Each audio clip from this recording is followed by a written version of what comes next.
Lightning cracked over Cranmore Hall the moment Evelyn Hartley stepped down from the carriage, and for one sharp second she was certain someone was watching her from the highest window of the house. A pale shape, gone before she could be sure. Her heart thudded hard against her ribs, and she told herself it was nothing, only a servant lighting a lamp, only her nerves after a long and difficult journey. But the feeling did not leave her, not even after the heavy front doors closed behind her and the storm was shut outside. She had come to Cranmore Hall for one reason only. Her mother was dying, and it was the Dowager Duchess, Margaret Ashworth, who had written to beg her back, not as a servant's daughter this time, but as a trusted companion. Evelyn's own mother, Nora, had served this family for 30 years as housekeeper, and now illness had stolen her strength.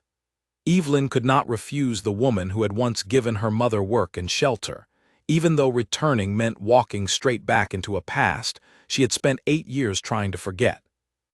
A stern butler waited for her inside, an umbrella still dripping in his hand. "Miss Hartley," he said, "Her Grace has been expecting you. Come in before you catch your death." His voice was brisk, but something in his eyes made Evelyn pause. He looked tired, worn thin, the way people look when a house is holding a secret too heavy to carry alone. "Is something wrong?" Evelyn asked before she could stop herself. The butler hesitated, glancing once down the long corridor behind him as though checking they were truly alone. "This house has not been the same these past 3 years, miss. His Grace, the Duke, was blinded in a hunting accident. He keeps to his rooms mostly, and Mr. Pratt, the steward, runs a great deal more of this estate than perhaps he should." He caught himself, straightening quickly. "Forgive me, I should not speak so freely. Come, Her Grace is waiting." Evelyn followed him, unsettled. A blind duke, a steward who ran too much. Whatever peace she had hoped to find in this house, she sensed already that peace was not what waited for her here. The Dowager Duchess was propped against a mountain of pillows, her face pale but her eyes sharp and warm. "Evelyn," she said, her voice weak but full of relief, "you came." "Of course I came," Evelyn said, taking the frail hand offered to her. "How could I not?"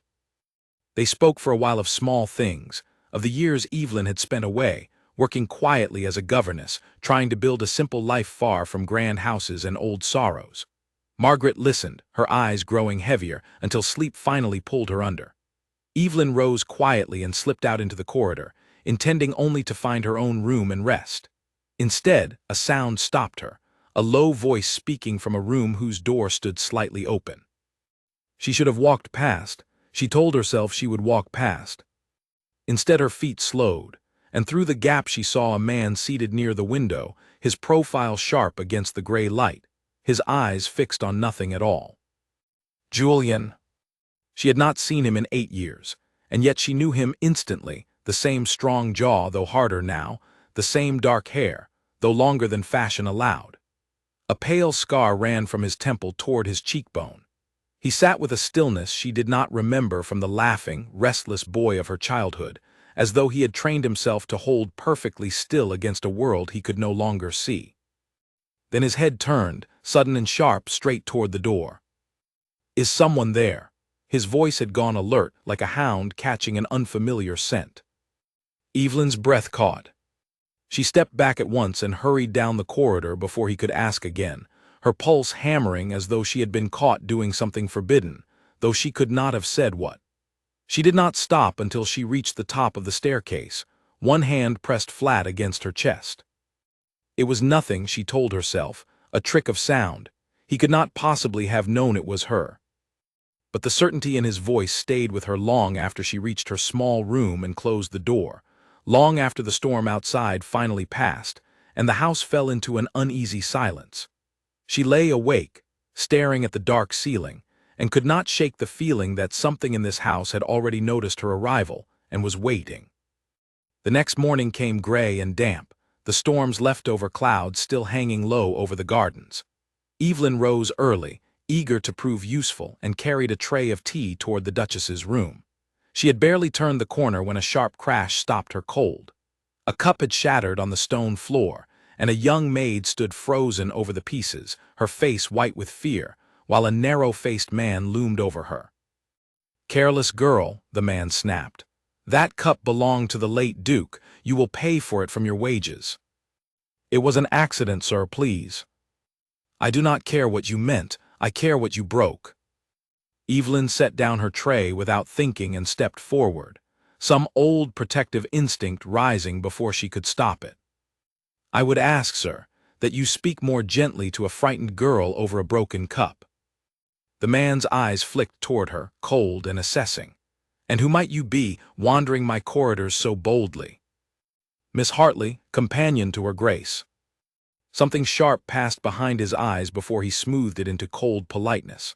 Ah, the housekeeper's daughter grown bold in her opinions. I am Simon Pratt, steward of this estate. He turned back to the trembling maid. Clean this up. We will discuss your wages later.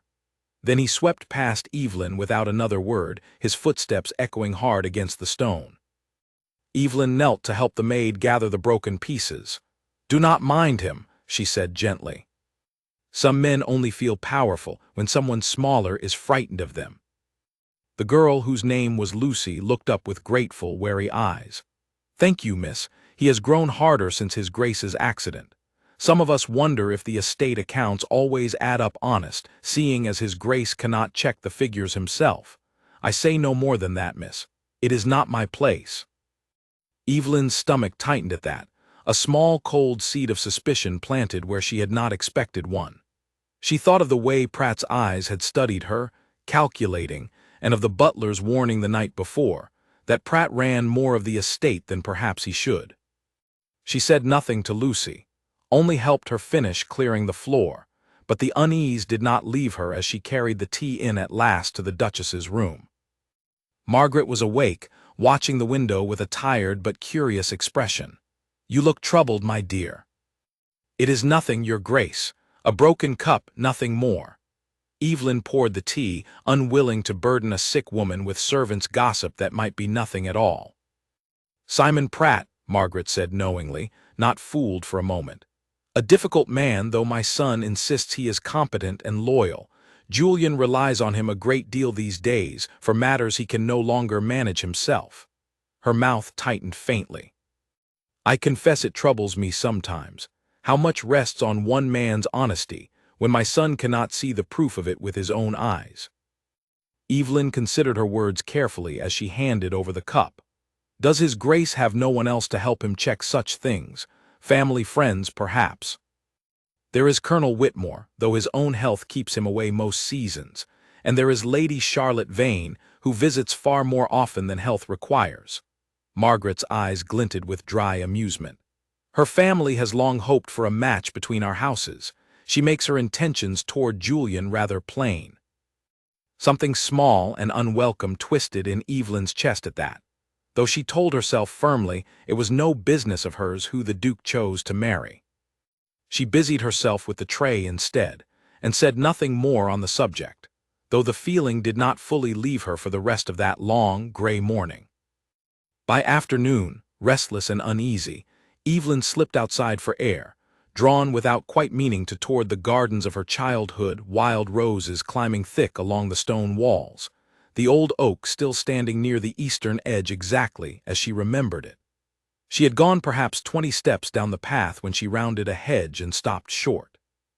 Julian sat alone on a stone bench near the fountain, his cane resting against his knee, his face turned toward the sound of birds somewhere above. She had made no sound at all, she was certain of it, her steps soft against the grass rather than gravel. Good afternoon, Evelyn, he said without turning before she had spoken a single word.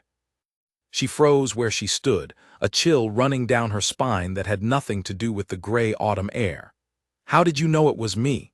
I made no sound. He turned his face slowly toward her, and something flickered across his expression, something between wonder and old, careful pain.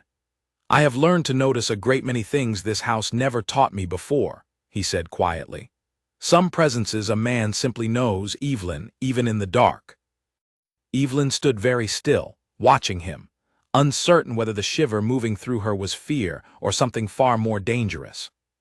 Julian felt her stillness the moment she stopped moving, and something inside him tightened with a fear far older than the darkness that had taken his sight 3 years before. He had heard her voice only once since her return, faint through a half-open door the night before, and it had struck him with such force that he had nearly dropped the book from his knee. Now she stood before him again, close enough to touch, and he did not know whether to feel joy or dread, so he felt both at once, tangled together so tightly he could barely separate one from the other. "You are frightened of me," he said quietly before she could speak. "I can hear it in your breathing." "I am not frightened," Evelyn said, though her voice trembled slightly, betraying her. "Only startled. It is not every day a man knows my presence before I have made a single sound. Forgive me, I did not mean to unsettle you." He gestured to the empty space beside him on the bench, his hand steady despite the storm building quietly behind his calm expression. "Will you sit? I find I have missed the sound of your voice more than I realized these past 8 years. Evelyn hesitated only a moment before crossing the last few steps and settling at the far end of the bench, keeping a careful, polite distance between them, though something in her chest pulled her closer than she wished to admit. "You remember me, then?" "Truly.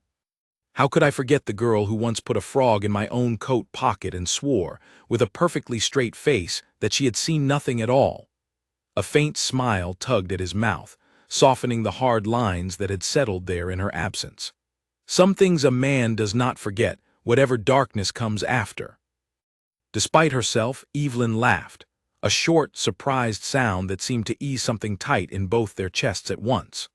For a moment, sitting there among the wild roses, it felt almost as though no time had passed at all, as though they were still children racing across this same garden, careless and unafraid. The moment did not last. A sharp bark of laughter drifted from somewhere near the house, followed by low, urgent voices, and Julian's whole body went suddenly rigid, his head turning toward the sound with the same sharp alertness Evelyn had noticed the night before. "What is it?" she asked quietly. "Pratt," Julian said, his voice dropping low, "and another man I do not recognize. They are arguing about something near the stable yard."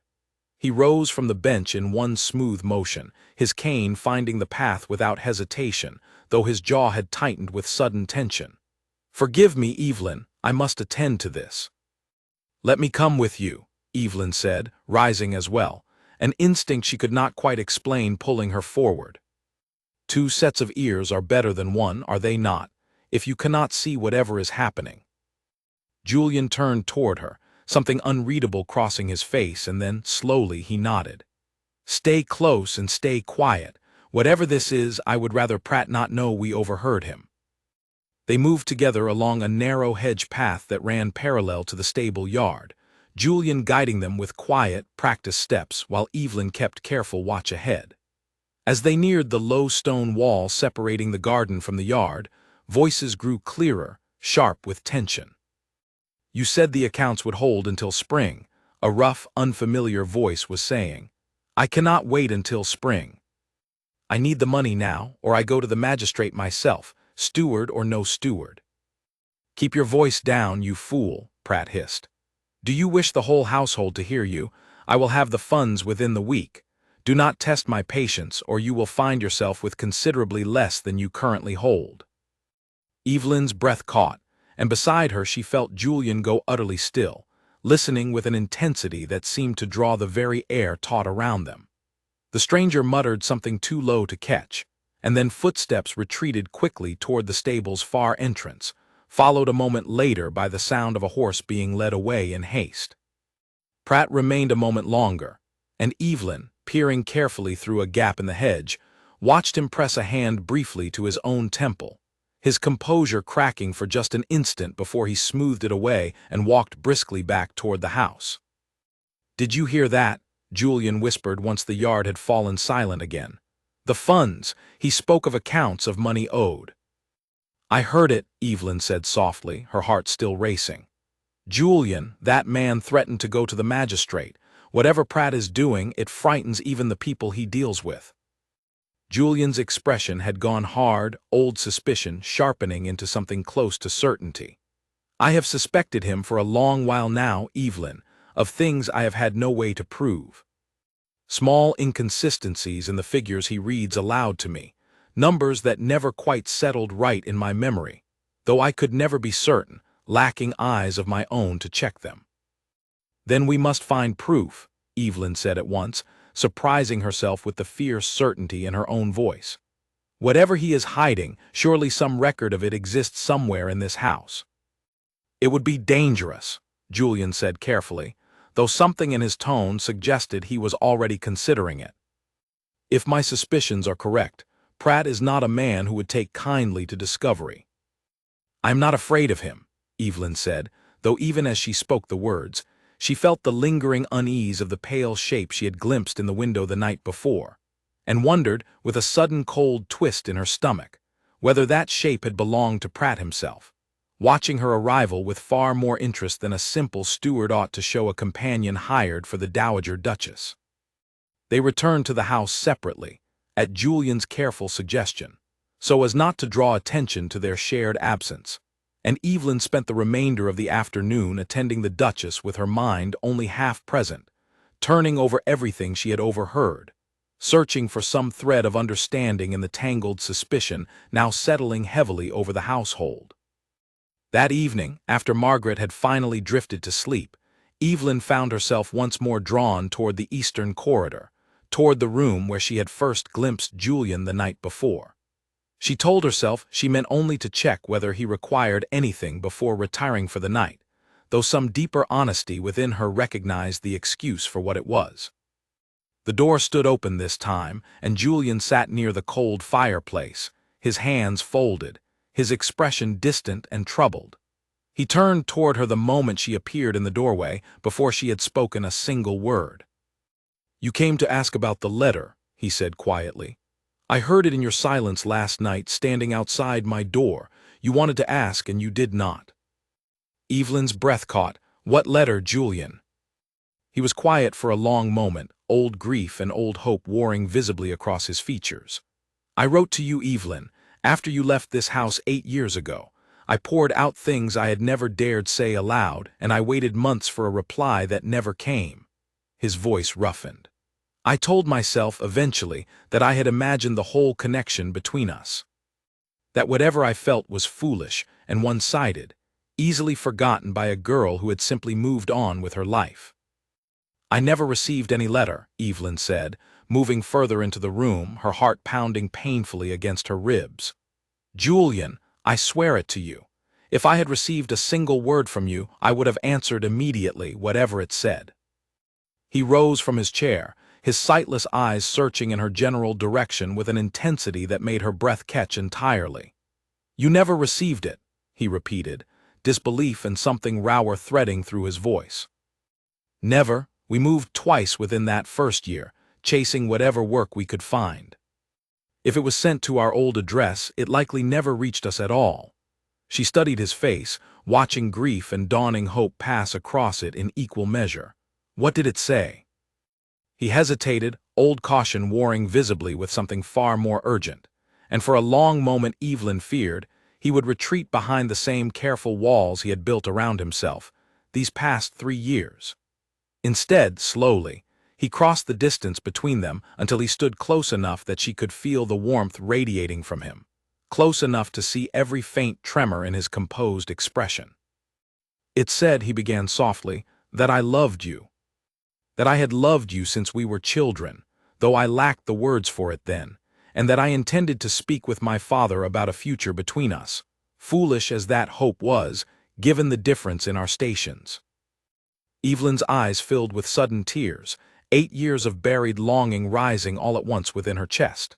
"Julian, I—" A sharp knock at the door interrupted her, and both of them startled apart, guilty as children caught in some forbidden act, though nothing improper had passed between them at all. A footman stood in the doorway, his face pale and urgent. "Your Grace, forgive the interruption. Mr. Pratt requests your presence immediately in the study. He says it concerns a matter of some urgency regarding tonight's accounts." Julian's jaw tightened, old suspicion sharpening once more into wary alertness. "Tell him I will come shortly." He turned back toward Evelyn once the footman had gone, his expression torn between longing and duty. "We will finish this conversation, Evelyn. I promise you that. but I fear tonight's summons may have some connection to what we overheard this afternoon, and I dare not keep Pratt waiting long enough to grow suspicious of my absence." Evelyn caught his sleeve before he could move past her, a sudden, sharp instinct rising within her that she could not fully explain. "Be careful, Julian. Whatever he wants, be careful." He paused, and for a moment his hand found hers where it gripped his sleeve, holding it briefly with a tenderness that stole the breath from both their lungs at once.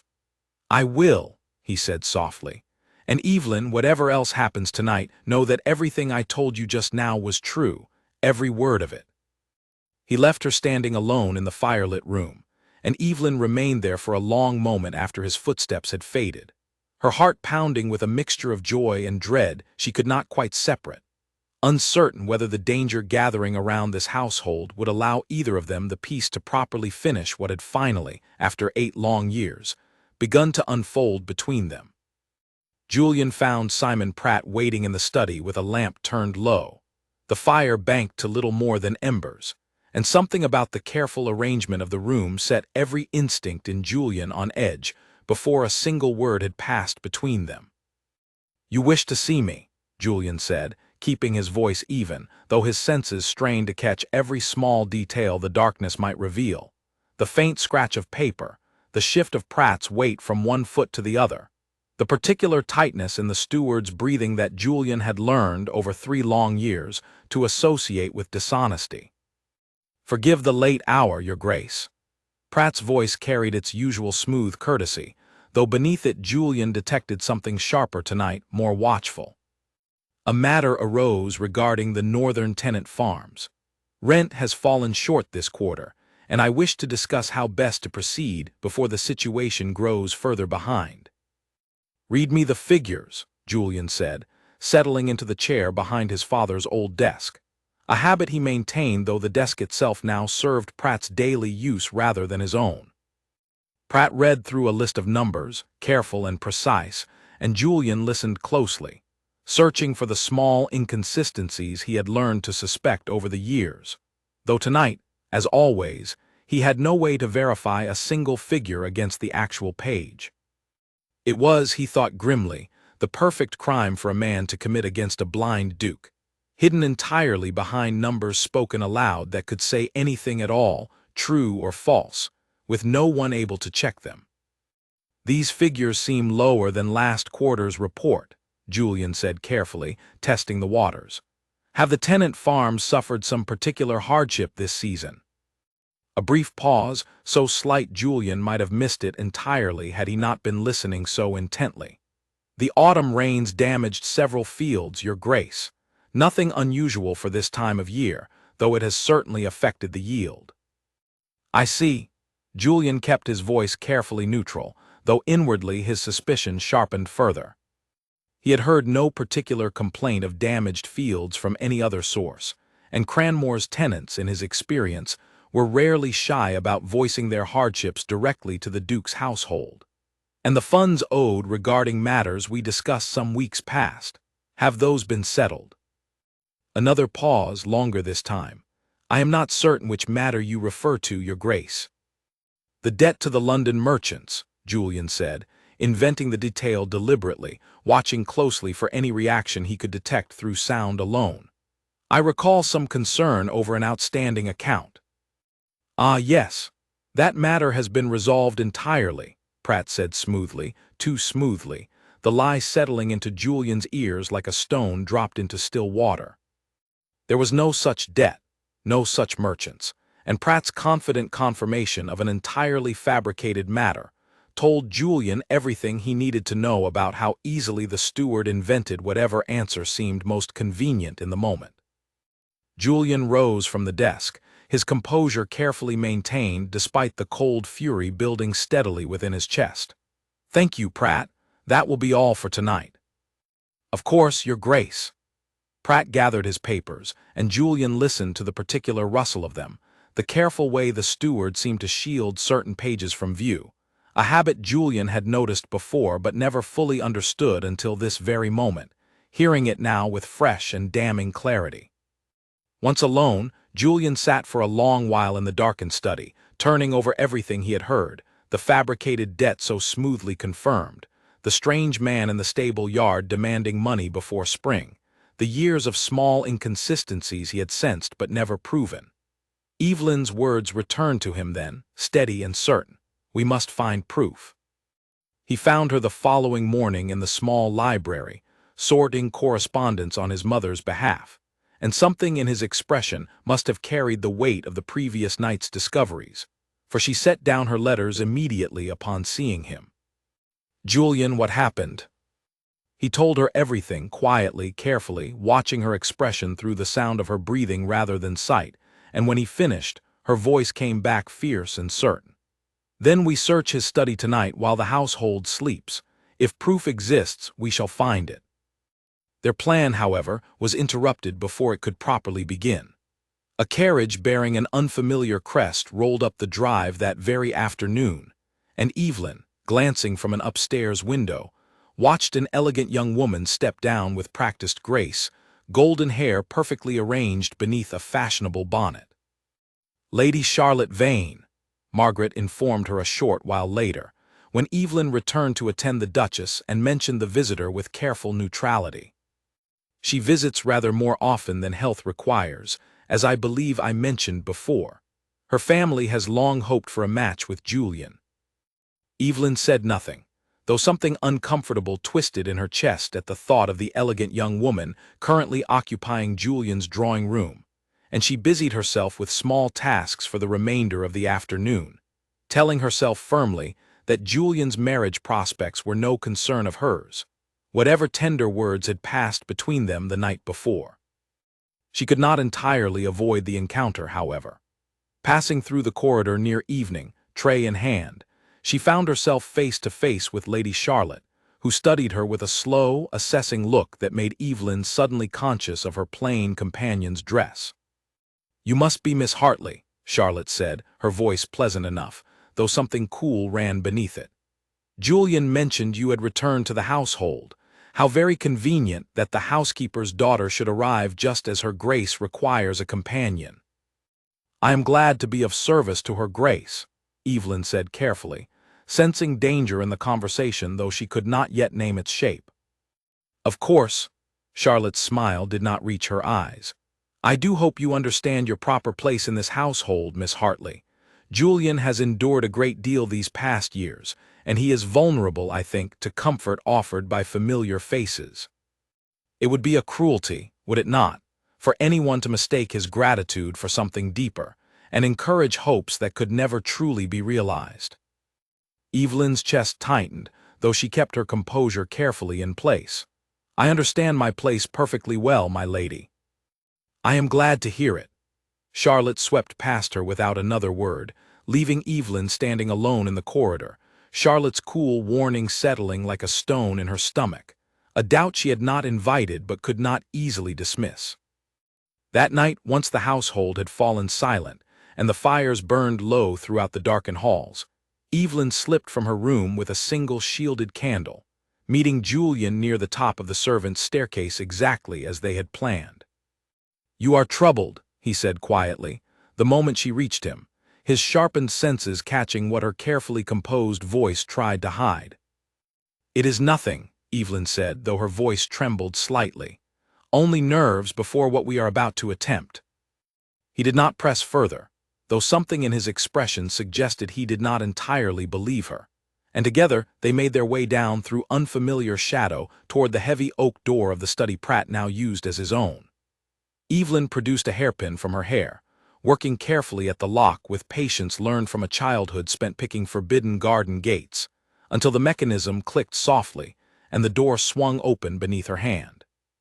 "You never told me you possessed such useful skills," Julian murmured, faint amusement threading briefly through his nervousness. "There is much you do not yet know about me," Evelyn whispered back, moving toward the heavy desk that dominated the room, her candle casting long, wavering shadows across shelves crowded with ledgers and documents. She searched methodically, her fingers quick despite the trembling nerves gathering low in her stomach, checking drawers and shelves for anything concealed or out of place. Julian stood near the door, listening intently for any sound of movement elsewhere in the sleeping house, his heightened senses alert to danger in ways her own could never quite match. "Julian," she breathed suddenly, her fingers finding a loose panel behind a row of ordinary account books, revealing a narrow hidden compartment built into the very structure of the desk. She drew out a slim leather ledger, quite unlike the others, and her breath caught sharply as her eyes scanned the columns of figures within. "What does it say?" Julian asked, his voice tight with urgent hope and fear combined. "It appears," Evelyn said slowly, her heart pounding as the full weight of the discovery settled over her, "that Simon Pratt has been diverting considerable sums from this estate for years, hiding the theft behind false figures he reads aloud to you. The amounts here, Julian, they are substantial. Enough to have built quite a fortune for himself, hidden beneath your very roof." Julian's hands clenched at his sides, years of quiet suspicion finally confirmed. "Is there any mention," he asked carefully, dread threading through his voice, "of the hunting accident, any connection between his theft and what happened to me that day?" Evelyn turned the pages with trembling fingers, and her breath caught sharply at an entry near the back, dated the very week of Julian's accident, a payment made to a name she did not recognize, alongside a chilling phrase, "ensuring continued access." "Julian," she whispered, fear now sharpening every word, "I think you were right to suspect him. I think this proves it." A sudden creak split the silence behind them, and the study door swung open, lamplight spilling harsh across the room, as a cold, familiar voice spoke from the darkened doorway. "How very interesting," Simon Pratt said quietly, stepping into the room, his eyes fixed with cold calculation upon the ledger clutched tight in Evelyn's trembling grasp. "I had wondered how long it would take someone to find that." Evelyn's heart slammed against her ribs as she stepped instinctively closer to Julian, the damning ledger still clutched tight in her hand. Pratt stood framed in the doorway, his lamp casting harsh shadows across features that had shed every pretense of polite courtesy, revealing something colder and far more dangerous beneath. "Give me the ledger, Miss Hartley," Pratt said, his voice deceptively calm, though his eyes never left the leather-bound book in her grip. "This need not become unpleasant if you simply return what does not belong to you." "It belongs to His Grace," Evelyn said, forcing her voice steady despite the fear coiling tight in her stomach. "Every shilling recorded here was stolen from him through your dishonesty, and I intend to see it placed in proper hands." Pratt's mouth curved into something that was not quite a smile. Bold words from a housekeeper's daughter. He took a slow step forward, and Julian moved immediately, positioning himself between Evelyn and the steward despite his lack of sight, instincts sharpened by 3 years of navigating danger he could not see. "Stay where you are, Pratt," Julian said, his voice carrying an authority that filled the small room. "I know what you have done. I have suspected it for 3 years, and now I hold proof written in your own hand." "Suspicion is not proof, Your Grace," Pratt said, though tension had crept into his posture now, calculating, cornered. "And proof once destroyed becomes merely a rumor easily dismissed. A blind duke, grieving a companion who tragically fell exploring unfamiliar corridors at night, would garner sympathy, but little suspicion falls on a loyal steward who discovers the accident the following morning." The threat, spoken so calmly, sent genuine terror through Evelyn's chest, though she refused to let this man see her fear. "You would not dare." "I have dared worse already," Pratt said quietly, and the confession, so casually offered, confirmed everything Julian had suspected for 3 long years.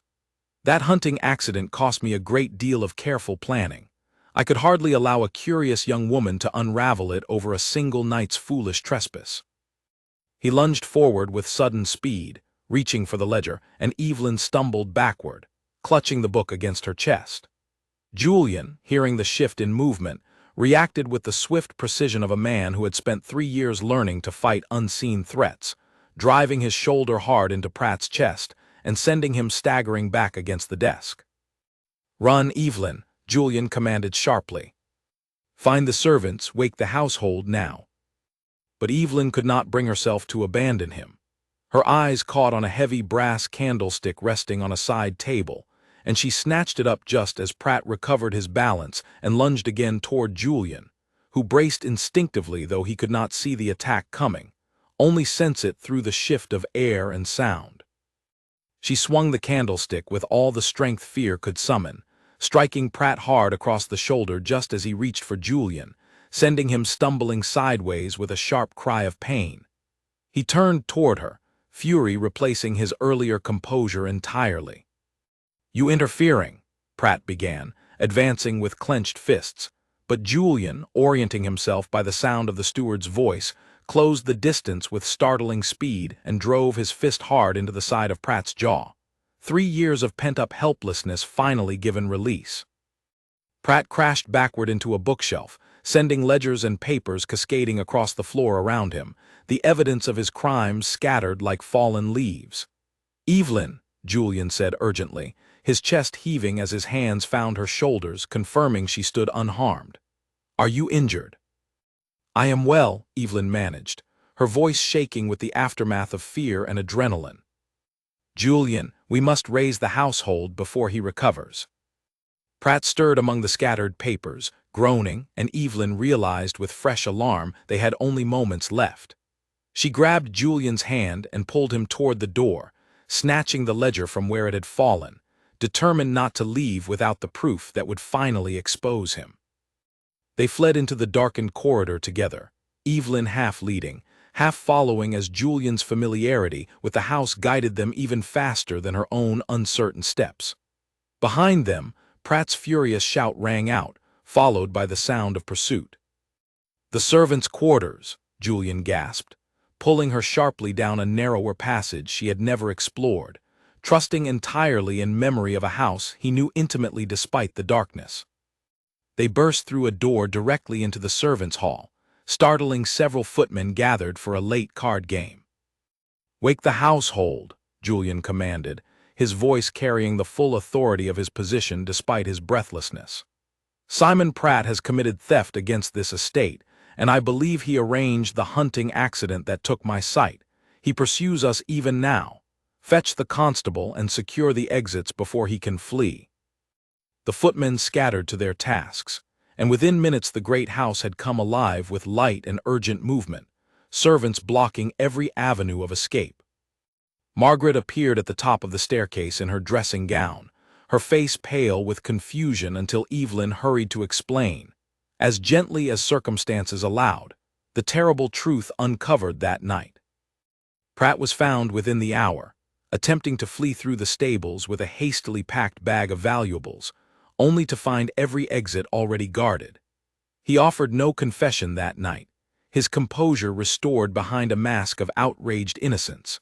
But the ledger, along with testimony from servants who had long harbored their own quiet suspicions, provided more than sufficient evidence for formal charges to follow. By the time dawn broke over Cranmore Hall, the household had settled into an exhausted, disbelieving quiet. Evelyn sat with Julian in the garden where they had spoken so tenderly only days before, both still shaken by the night's violence, watching pale morning light spread slowly across grounds that had witnessed danger and confession alike. "I owe you my life," Julian said quietly, his hand finding hers on the bench between them. "Had you not been so brave, so quick with that candlestick, I do not know what he might have done to us both." "We owe each other equally," Evelyn said softly, leaning her head against his shoulder, exhaustion and relief mingling with something warmer that had only grown through the night's shared danger. "You defended me just as fiercely, blind or not. I have never seen anyone fight so bravely for someone else's safety." He turned his face toward her, finding her cheek with gentle fingers tracing its curve. "I would fight far worse than Simon Pratt to keep you safe, Evelyn. I have only just found you again, after believing I had lost you forever. I do not intend to lose you a second time." Evelyn closed her eyes beneath his gentle touch, feeling something settle deep within her chest, a certainty she had not allowed herself to fully trust until that moment. Slowly, hesitantly, she reached her free hand toward his face, her fingers hovering before making contact, and then, gently, she traced the line of the scar along his temple, feeling the slightly rougher texture of healed skin beneath her fingertips. Julian went utterly still beneath her touch, his eyes closing, his whole body taut with an emotion so profound it bordered on pain. He had imagined this moment more times than he could count, through long, sleepless nights, and no imagining had prepared him for the reality of it, the warmth of her fingers against skin that had known only careful, clinical touch from physicians and servants for 3 long years. "Julian," Evelyn whispered, watching something raw and unguarded pass across his features, something she did not yet fully understand. "Are you well?"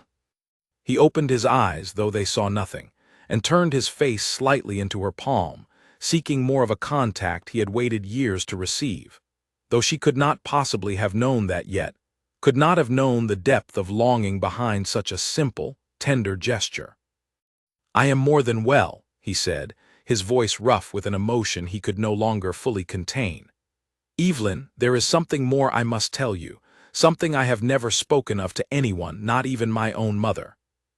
Evelyn's hand stilled against his cheek, sensing the sudden weight in his words. "Tell me," she said softly. "Whatever it is, I want to know." Julian drew a slow breath, and when he finally spoke, his voice carried the weight of feelings kept locked away for years. "Do you remember the summer before you left, Evelyn?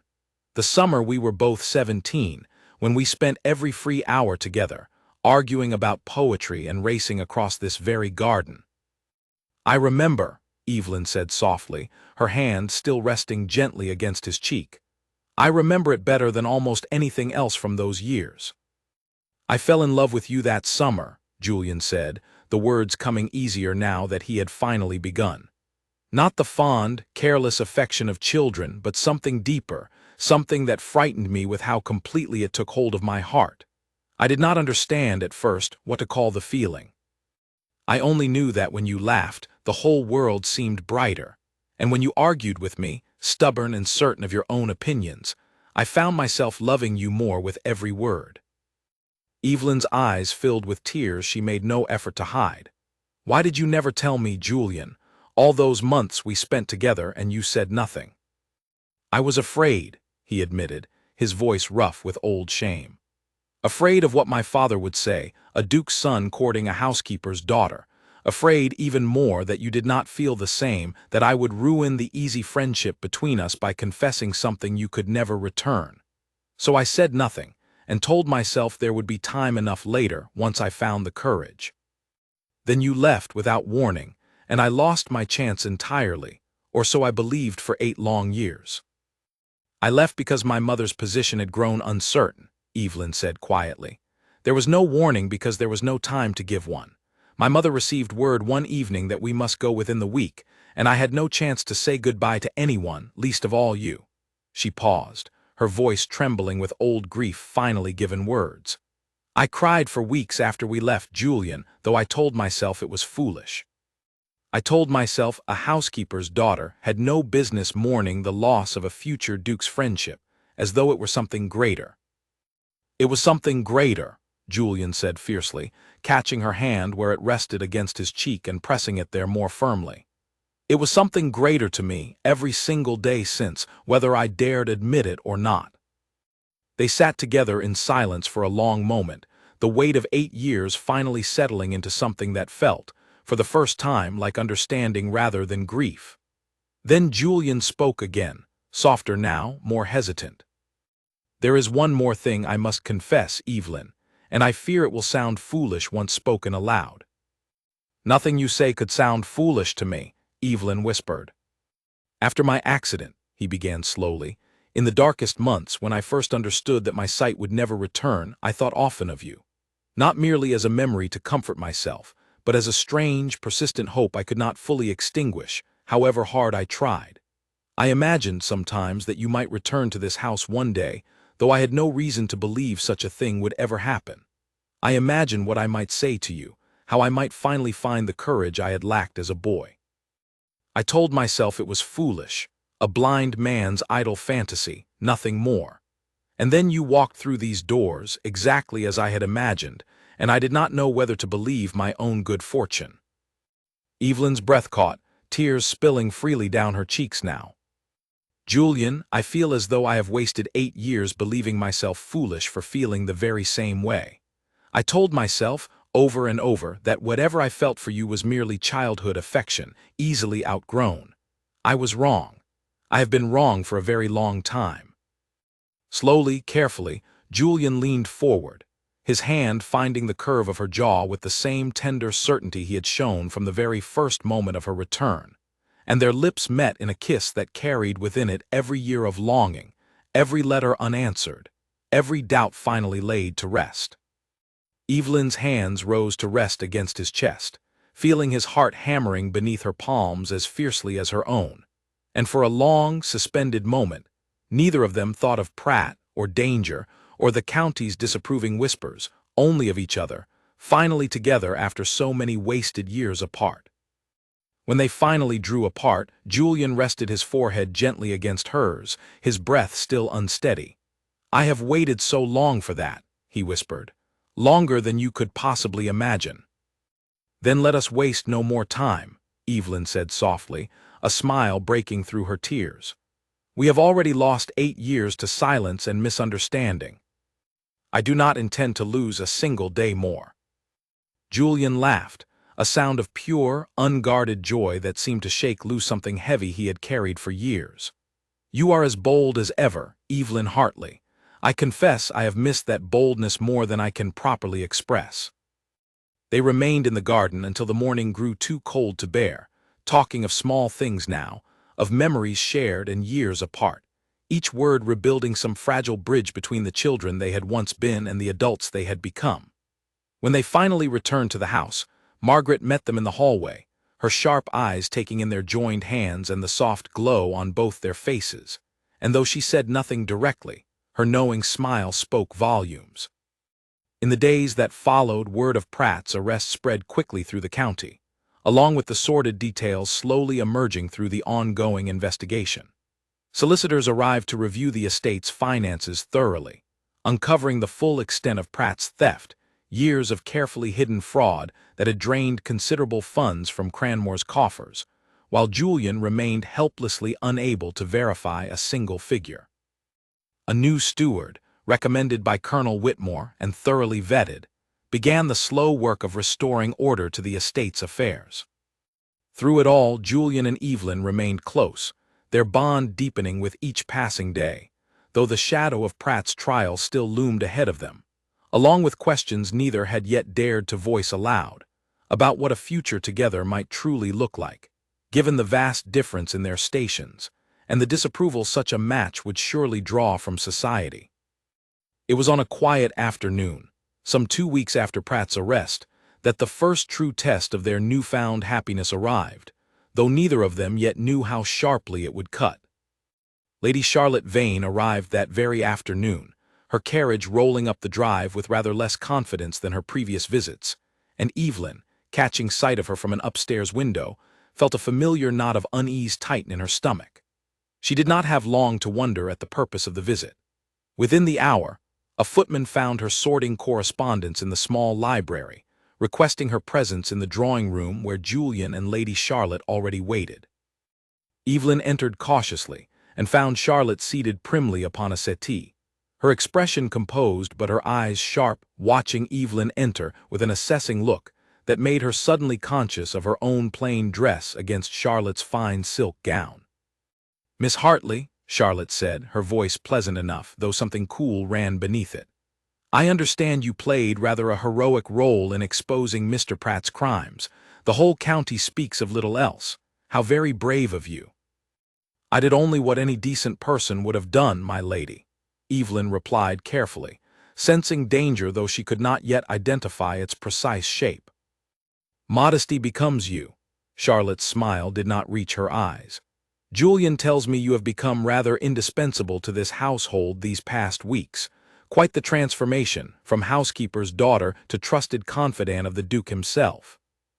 Julian shifted with visible discomfort. "Charlotte, I do not think this line of conversation is." "I only speak plainly, Julian, as I always have with you."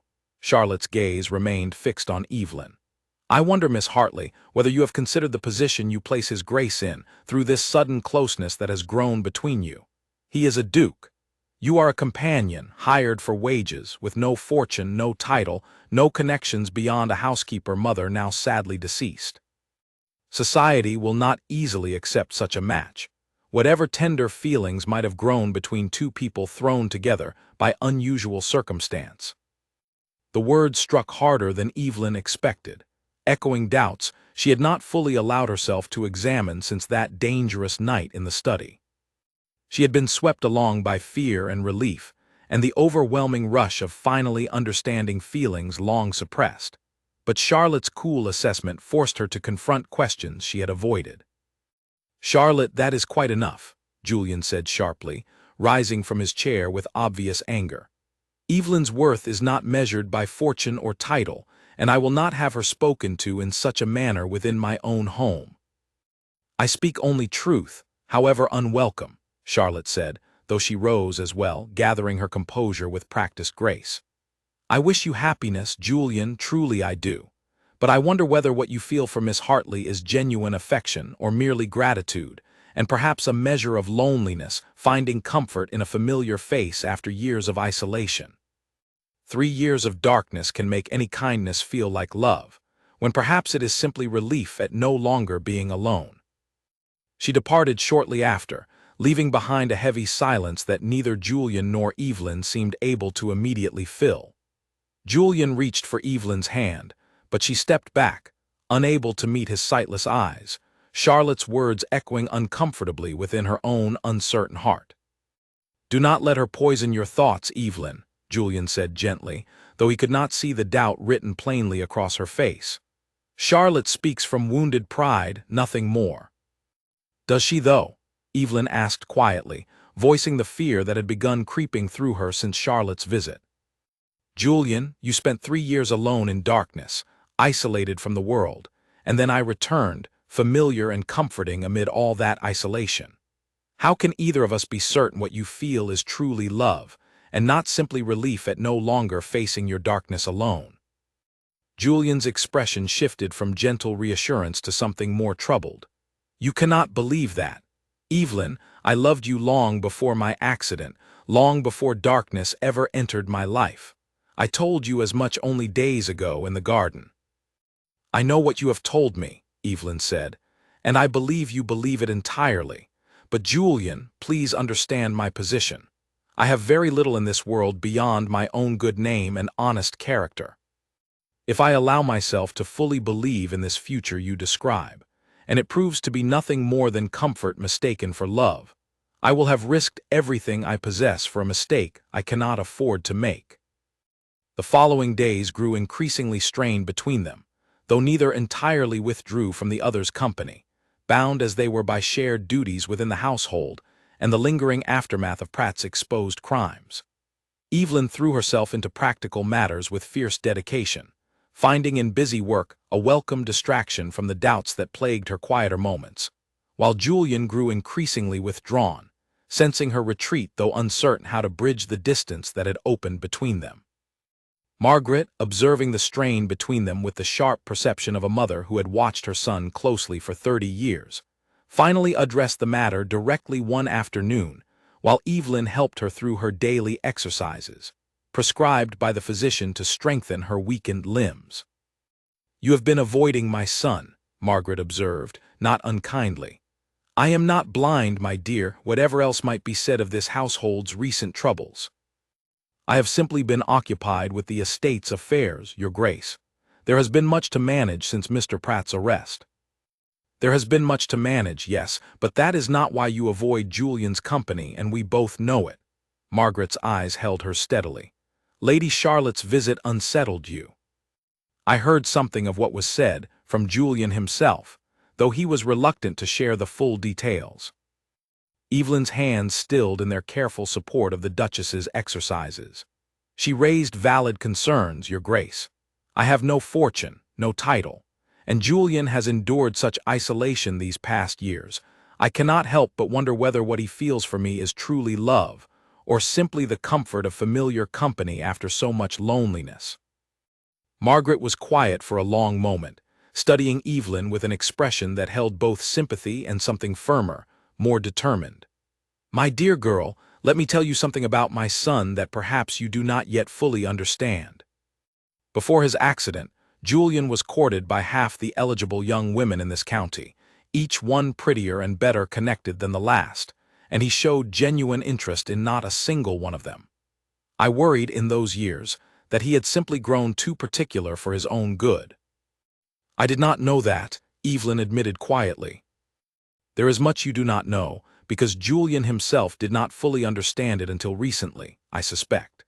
But I remember, quite clearly, the summer he turned 17, how he grew suddenly quiet and thoughtful after your family departed Cranmore Hall, how he spent that entire autumn writing letters he never sent, how he refused every invitation to social gatherings that season, claiming illness that no physician could ever properly diagnose. I did not understand the cause of his melancholy then. I understand it now, quite clearly, having watched him these past weeks since your return. Evelyn's eyes filled with unexpected tears. You believe his feelings are genuine then, not merely comfort born of loneliness. I believe, Margaret said gently, taking Evelyn's hand in her own frail grip, that my son has loved you since he was little more than a boy, long before any accident ever darkened his world, and that whatever comfort he finds in your presence now is simply the natural continuation of feelings that existed years before circumstance ever brought you back together. Charlotte Vane speaks from jealousy and wounded pride, nothing more, and I would ask you not to let her cruel words undo something precious that has taken far too long to bloom. That evening, as the household settled into quiet routine, Evelyn found herself walking once more toward the gardens, drawn by some restless need to think clearly beneath the open sky, and found Julian already there, seated near the fountain in the fading twilight, his posture heavy with troubled thought. I did not expect to find you here, she said softly, approaching slowly. I have taken to walking these paths each evening, hoping perhaps you might do the same, though I confess I had begun to lose hope you would seek my company again after Charlotte's visit unsettled things between us. His voice carried genuine sorrow, and Evelyn felt her heart ache at the sound of it. Julian, she said, settling beside him on the familiar stone bench, I owe you an honest conversation, one I have avoided these past days out of fear rather than certainty. He turned toward her, his expression cautiously hopeful. I am listening. Your mother spoke with me today of the years before your accident, of how you changed after my family left this house. I did not know, until she told me, that your feelings existed long before darkness ever entered your life. I allowed Charlotte's cruel words to plant doubt where perhaps no doubt truly belonged. Evelyn reached for his hand, lacing her fingers through his with a certainty that had finally settled firmly within her heart. I am sorry for the distance I placed between us these past days. I was afraid, Julian, of risking everything I possess for a love I could not fully trust, but I trust it now. Julian's breath released in a long, relieved exhale, and he lifted her hand to his lips, pressing a lingering kiss against her knuckles. You need never fear losing anything by loving me, Evelyn. Whatever society whispers, whatever doubts Charlotte or anyone else might plant, my feelings for you have never once wavered, not in 8 years of separation, not in 3 years of darkness, and certainly not now that you have finally returned to stand beside me. They sat together as the last light faded from the sky, hands entwined, hearts finally settling into a certainty that neither doubt nor scandal nor the passage of years had managed to fully destroy. Though the true test of that certainty, they both understood, still lay ahead of them in the difficult days of Pratt's coming trial, and the harder conversations yet to follow with society and family alike. The trial of Simon Pratt drew considerable attention when it finally proceeded at the county courthouse some weeks later, and Julian insisted on attending in person. Despite the difficulty, such a public appearance presented for a man who could not see the proceedings unfold before him. Evelyn sat beside him throughout the long hours, quietly describing the evidence as it was presented, the testimony of servants who had long suspected wrongdoing, the damning figures recorded in the recovered ledger, and finally, the confession Pratt offered under pressure of overwhelming proof, admitting not only to years of financial theft, but to arranging the hunting accident that had cost Julian his sight. Motivated by fear that the young duke had begun questioning inconsistencies in the estate accounts, even before that fateful day. Julian listened to the confession with a stillness Evelyn recognized now as his particular way of processing deep emotion. And when the judge pronounced sentence, consigning Pratt to imprisonment for many years, Julian's hand found hers beneath the shelter of her skirts, gripping tightly. 3 years of unanswered questions finally laid to rest. "It does not restore my sight," he said quietly as they left the courthouse together, the autumn air crisp against their faces. "But it restores something else, some piece I had not realized I was missing, believing myself simply cursed by misfortune rather than betrayed by deliberate cruelty." "Knowing the truth matters," Evelyn agreed, tucking her hand more firmly into the crook of his arm as they walked toward the waiting carriage. "Even truth that cannot undo what was done." The weeks that followed brought considerable change to Cranmore Hall. The new steward's careful, transparent management finally allowed Julian genuine confidence in his own affairs once more. Margaret's health, buoyed perhaps by relief and renewed hope for her son's happiness, showed slow but steady improvement, enough that she began joining the household for dinner most evenings rather than remaining confined to her rooms. News of Charlotte's cutting remarks had traveled, as such things do, through the household staff and into the wider county. And rather than damaging Evelyn's reputation as Charlotte perhaps intended, it had the opposite effect entirely. Servants who had watched Evelyn's courage during the confrontation with Pratt now spoke of her with open admiration, and even families in the neighboring estates began to whisper, not with scorn, but with genuine curiosity about the companion who had uncovered a steward's crimes and won the reclusive duke's evident affection in the process. Still, doubts lingered at the edges of Evelyn's happiness, quiet fears she did not voice aloud, about whether she truly belonged in a world so far removed from the modest life she had built for herself these past 8 years. She watched Julian sometimes across the dinner table, his sightless eyes turned unerringly toward the sound of her voice, and wondered whether love alone could truly bridge the vast difference in their circumstances, whatever Margaret's reassurances had offered. It was Julian himself who finally addressed these lingering doubts directly, one crisp morning as they walked together through the gardens, the last of autumn's leaves crunching softly beneath their steps. "You have grown quiet again these past days," he observed. "Not the same quiet as before when Charlotte's words troubled you, but something gentler, more thoughtful. What occupies your mind, Evelyn?" "I think of the difference between us," she admitted honestly, having learned already that honesty served them both far better than careful silence. "Of what it would mean, truly, for a companion of modest birth to become Duchess of Cranmore. I do not fear scandal for my own sake, Julian. I fear it for yours, and for what it might cost you among the people whose respect you need to properly manage this estate." Julian stopped walking, turning toward her with an expression of quiet, unshakable certainty. "Let me tell you what I have learned these past 3 years of darkness, Evelyn. I have learned that a man's true worth is measured not by his sight, nor by his title, nor by the opinions of society, but by the character of those he chooses to keep close to his heart. You have shown more courage, more honesty, and more genuine goodness in these past weeks than Charlotte Vane has shown in the 2 years she has courted my favor. If society cannot recognize your worth, then society's judgment means very little to me." Evelyn's eyes filled with tears, though she smiled through them, something settling finally and completely within her chest. "You make it sound so simple, Julian." "It is simple," he said softly, reaching for her hand. "I love you, Evelyn Hartley. I have loved you since we were children racing across this very garden, and I intend to spend whatever years remain to me proving that love, whatever obstacles the world might place before us.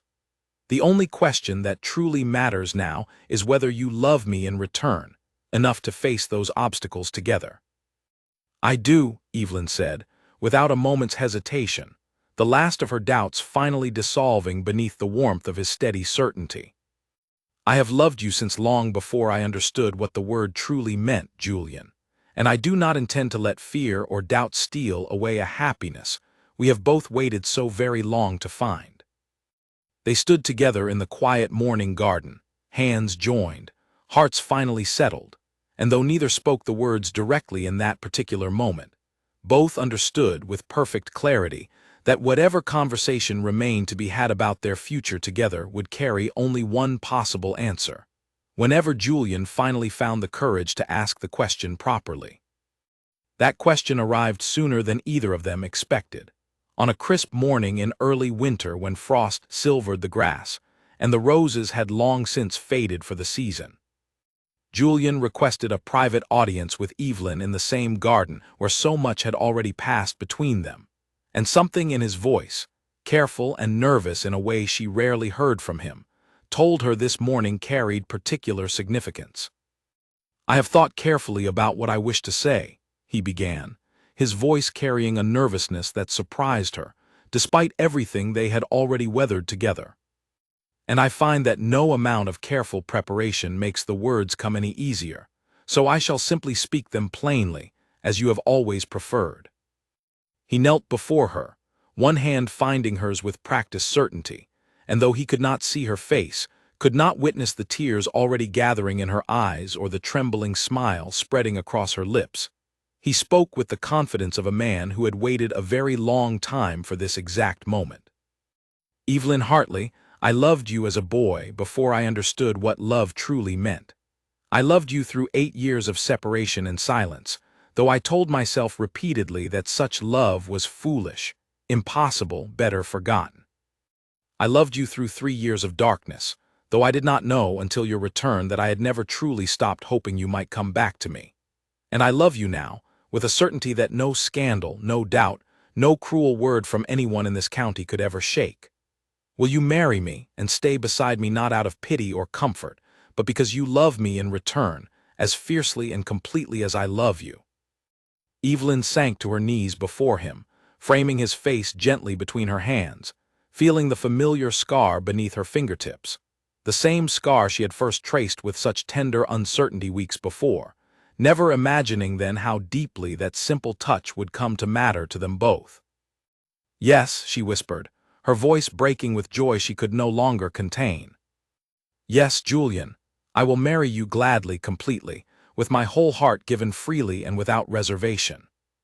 He drew her close, and their kiss there among the frosted roses carried within it every year of longing, every letter unanswered, every doubt finally laid to rest, a promise sealed not through sight but through touch and voice, and the deep, unshakable certainty of two hearts that had found their way back to each other despite every obstacle circumstance had placed between them. News of the engagement spread quickly through the county, and while some, like Charlotte Vane's own family, expressed private disapproval at a duke choosing a companion of modest birth over more advantageous matches, Margaret's public and enthusiastic support for the union silenced much of the criticism before it could fully take root. The Dowager Duchess, recovering steadily in health and spirit, took evident delight in planning the wedding celebrations, insisting that Evelyn's own mother, though long deceased, would have wanted nothing more than to see her daughter find such genuine happiness within the very household she had once served so faithfully. The wedding took place the following spring, when the gardens of Cranmore Hall had bloomed once more into full, fragrant glory, the roses climbing thick and wild exactly as Evelyn remembered from her childhood, exactly as they had been the day she first touched Julian's scarred face and set in motion everything that followed. She wore a simple gown of pale ivory, her hair adorned with fresh roses cut that very morning from the garden where their love had truly been rekindled, and as she walked down the aisle within Cranmore's ancient chapel, she found Julian waiting for her at the altar, his sightless eyes turned unerringly toward the sound of her approaching footsteps, exactly as they always had been since the very first day of her return. "You look beautiful," he whispered as she reached him, and though he could not see the truth of his own words, something in his voice carried absolute certainty, a certainty born not of sight, but of a deeper knowing that had grown between them through danger and doubt and tender confession alike. "How do you know?" she whispered back, smiling through happy tears as the ceremony prepared to begin around them. Because I have learned to see you in ways that matter far more than mere sight ever could, he said softly, for her ears alone. I have felt your kindness, heard your courage, known your loyalty through the darkest trial either of us has faced. I do not need eyes, Evelyn, to know that you are, and have always been, the most beautiful thing in my entire world. They exchanged their vows before family, friends, and the assembled household staff who had witnessed so much of their story unfold across the preceding months.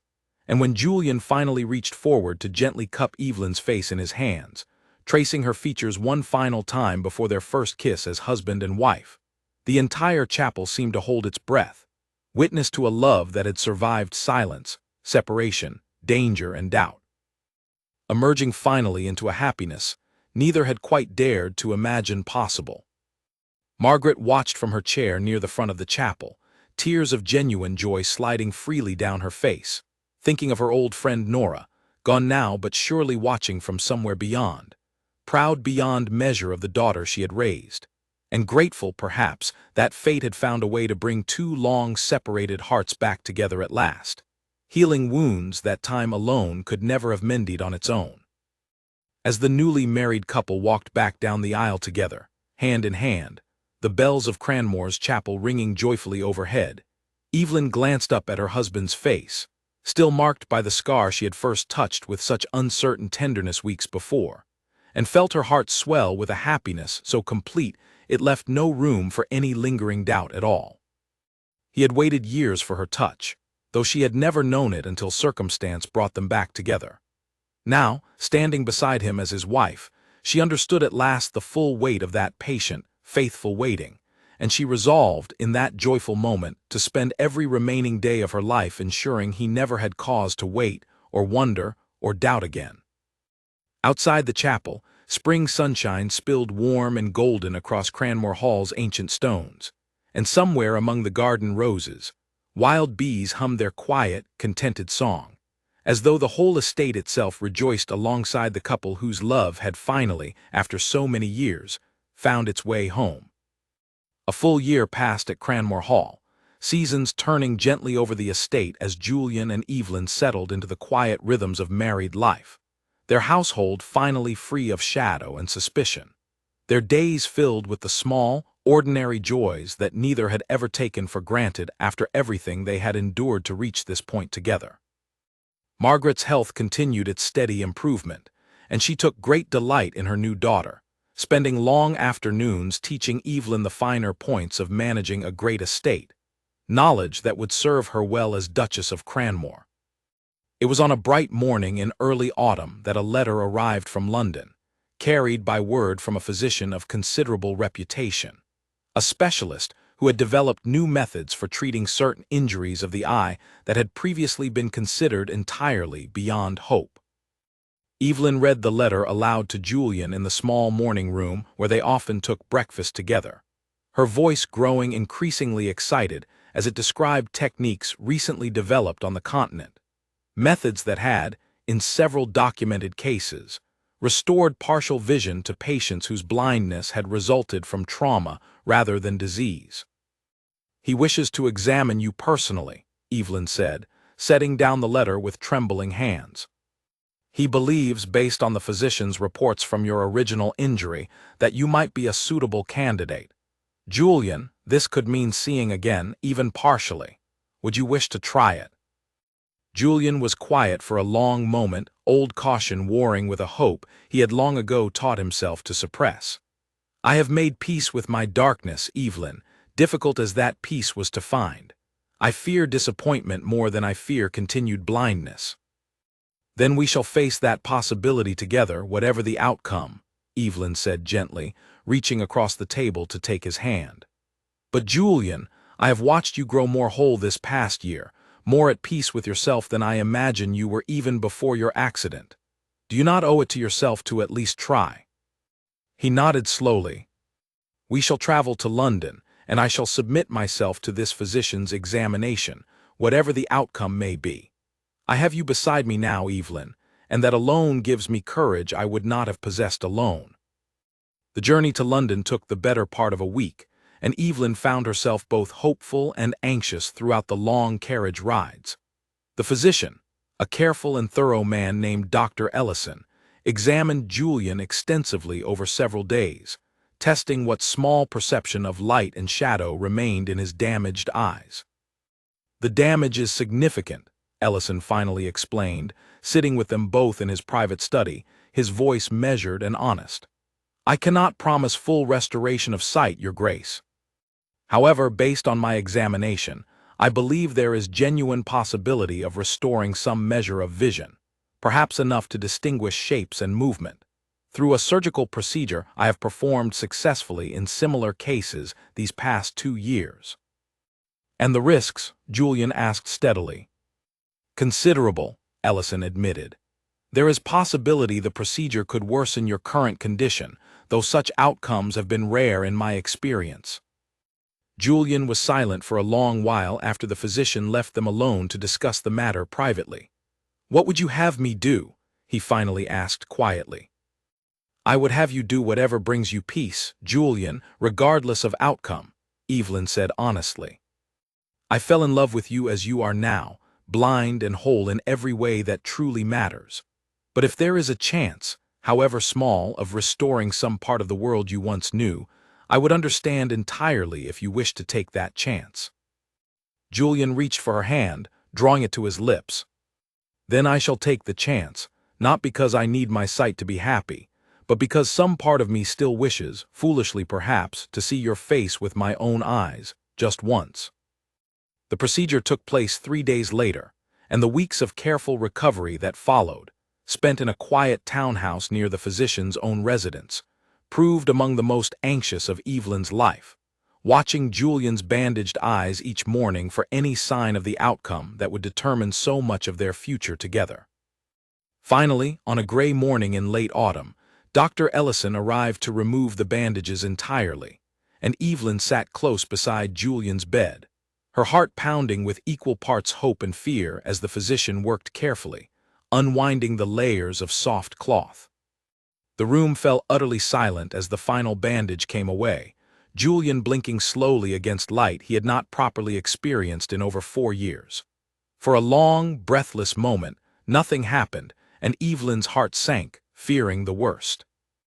Then Julian's breath caught sharply, his eyes narrowing slightly as they seemed to focus, however imperfectly, on the window across the room. "I see light," he whispered, his voice trembling with disbelief and dawning wonder. "Evelyn, I see the shape of the window, the shadow of the curtain.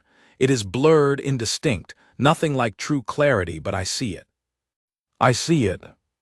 Tears streamed freely down Evelyn's face as she watched him slowly turn his head, taking in whatever fragments of shape and shadow his newly restored partial vision allowed him to perceive, until finally his gaze settled, uncertain but searching, in her general direction. "Evelyn," he said softly, reaching a trembling hand toward her, "let me see you. Please come closer, let me try to see your face." She moved closer, kneeling beside his bed, and Julian's eyes, though still far from the sharp clarity of full sight, focused slowly on the shape before him. Colors and details still frustratingly blurred but undeniably, wonderfully present after 4 long years of complete darkness. "You are beautiful," he whispered, tears now sliding freely down his own cheeks as well. "Exactly as beautiful as I always imagined, though my eyes cannot yet fully capture every detail my heart already knew by touch and voice alone." Dr. Ellison explained that Julian's vision would likely continue improving somewhat over the following months, though full clarity was unlikely ever to return completely. It mattered little to either of them, who found themselves overwhelmed with gratitude for even this partial restoration, this unexpected gift neither had truly dared to hope for. They returned to Cranmore Hall some weeks later, and Margaret wept openly upon seeing her son's improved condition, embracing them both with a joy that seemed to erase years of accumulated grief in a single tearful moment. The household staff, too, celebrated the news with genuine warmth, having watched their duke's long struggle with darkness and now witnessing, however partially, its gradual retreat. In the months that followed, Julian's world slowly filled with color and shape once more, imperfect but precious beyond measure. And though he never fully regained the sharp clarity of his youth, he found himself grateful daily for even this partial gift. He would often find himself, in quiet evening hours, simply watching Evelyn move about their shared rooms, tracing the familiar shape of her with eyes that could now, however imperfectly, confirm what his heart had always known through touch and voice alone. And when their first child arrived the following spring, a daughter with her mother's quick laugh and her father's steady, thoughtful eyes, Julian held the infant close and marveled, through blurred but grateful vision, at the small, perfect face of the newest addition to a family built through patience, courage, and a love that had proven strong enough to survive silence, darkness, and every doubt the world had tried to place between two hearts always meant to find their way home to one another. Cranmore Hall, once shadowed by suspicion and quiet grief, now rang with laughter and warmth throughout every season, its gardens blooming each spring with the same wild roses that had witnessed the very beginning of a love story neither Julian nor Evelyn had ever quite dared to believe might find its happy ending, until the day her gentle touch upon his scarred face finally revealed a truth he had carried, patiently and faithfully, through every year of his long and quiet waiting.